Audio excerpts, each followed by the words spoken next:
criança? Amém? Estamos felizes por tê-los vocês aqui juntamente conosco nesta manhã, né?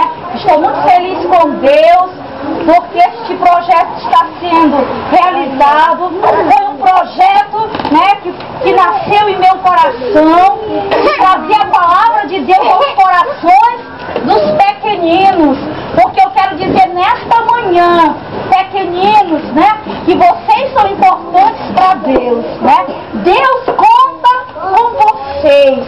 Uma certa vez, quando Jesus andava aqui nas ruas de Jerusalém, né, as crianças se aproximaram de Jesus e os seus discípulos, sabe o que os discípulos fizeram, criança? Não, os seus discípulos repreenderam as crianças, né? Afastaram as crianças de perto de Jesus, mas Jesus disse assim: deixai vir a mim os pequeninos, porque dos tais de vocês é o reino de Deus, e vocês são importantes para Deus.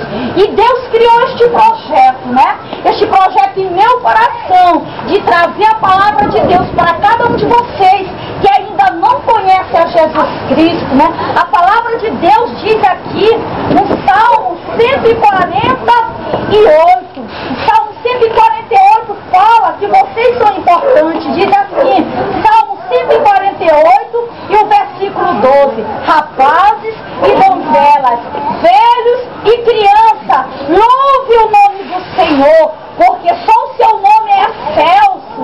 Deus conta o louvor de vocês, crianças. Vocês pensam que Deus não deseja que vocês louvem o seu nome? Pois Deus deseja, e Ele está contando o louvor de vocês. E é por isso que nós cristãos, seguidores de Cristo, estamos aqui nesta manhã, neste dia, para trazer a palavra de Deus aos coraçãozinhos de vocês.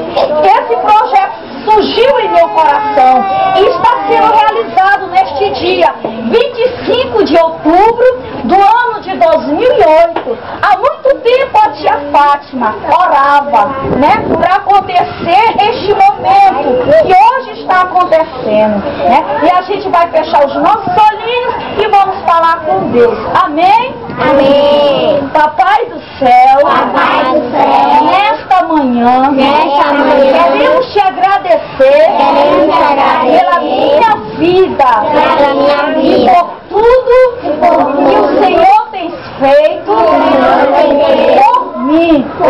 Obrigado por este momento, estar aqui para ouvir a tua palavra. Em nome de Jesus, nós oramos e te agradecemos. Amém. Agora